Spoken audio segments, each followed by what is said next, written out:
Welcome to Concrete Block, the podcast where we break down the latest news and current events. I'm your host, Walter. Today, we're diving into a complex and volatile situation unfolding in the Middle East. Reports are emerging of a fragile ceasefire between Israel and Hezbollah, the Lebanese Shia Islamist political party and militant group. The conflict has been escalating for weeks, with both sides exchanging blows and suffering significant losses. According to sources, the United States has been mediating talks between Israel and Lebanon, with the goal of securing a lasting ceasefire and the withdrawal of Israeli troops from Lebanese territory. However, Hezbollah's disarmament remains a major sticking point in the negotiations, with the group refusing to give up its weapons and Israel insisting that it must be disarmed. The situation is further complicated by Iran's involvement, with Tehran demanding that Israel's campaign against Hezbollah be included in any deal on the wider war. The U.S. has urged Israel to respond proportionally to Hezbollah's attacks, while also acknowledging Israel's right to defend itself.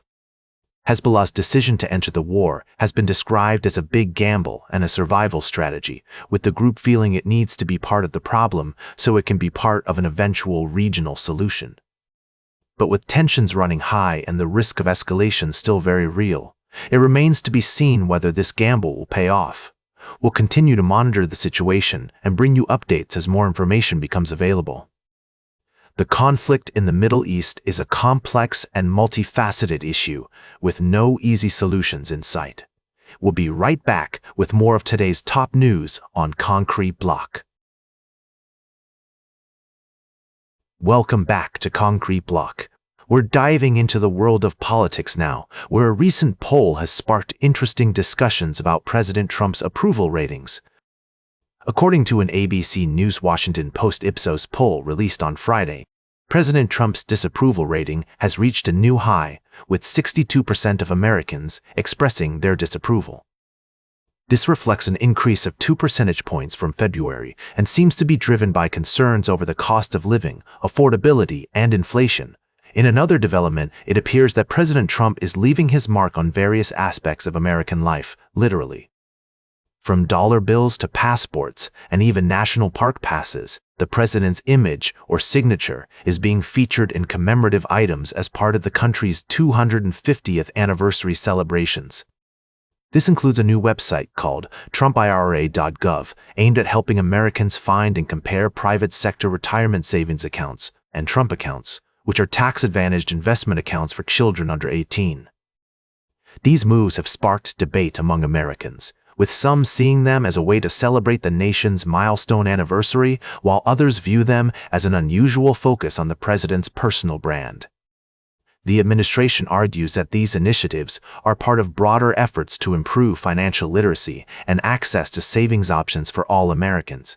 As we consider these developments, it's essential to remember that political discussions can be complex and multifaceted. Different perspectives on these issues highlight the diverse views within the American public. We'll continue to monitor these stories and provide updates as more information becomes available. Welcome back to Concrete Block. As we wrap up today's show, let's take a closer look at the evolving situation between the United States and Europe, particularly in relation to military presence and trade. The recent decision by the U.S. to pull some troops from Germany has sparked concerns among European officials about the potential weakening of defense capabilities on the continent. To provide some context, the U.S. currently has around 40,000 troops stationed in Germany, with the 2nd Cavalry Regiment in Vilseck, Bavaria, being one of the units slated for withdrawal. While this move may not significantly dent the overall U.S. military presence in Europe, which stands at approximately 70,000 personnel, it does come on top of a previous withdrawal of 400-500 U.S. troops from Romania. Moreover, the Pentagon's decision to thin its forces in Germany also included canceling the planned deployment of a U.S. battalion equipped with intermediate-range missiles. This cancellation has raised concerns about Europe's ability to deter potential threats from Russia, particularly given Moscow's decision to station shorter-range missiles near NATO's borders. It's essential to note that European officials are not taking this situation lightly. They fear that a phased U.S. approach could lead to further drawdowns from the Baltics and other strategic locations on the continent, leaving key EU states more vulnerable to Russian aggression. In response, Europeans are claiming they're ready to fill the gaps created by the US, but this would require significant investments in their defense spending.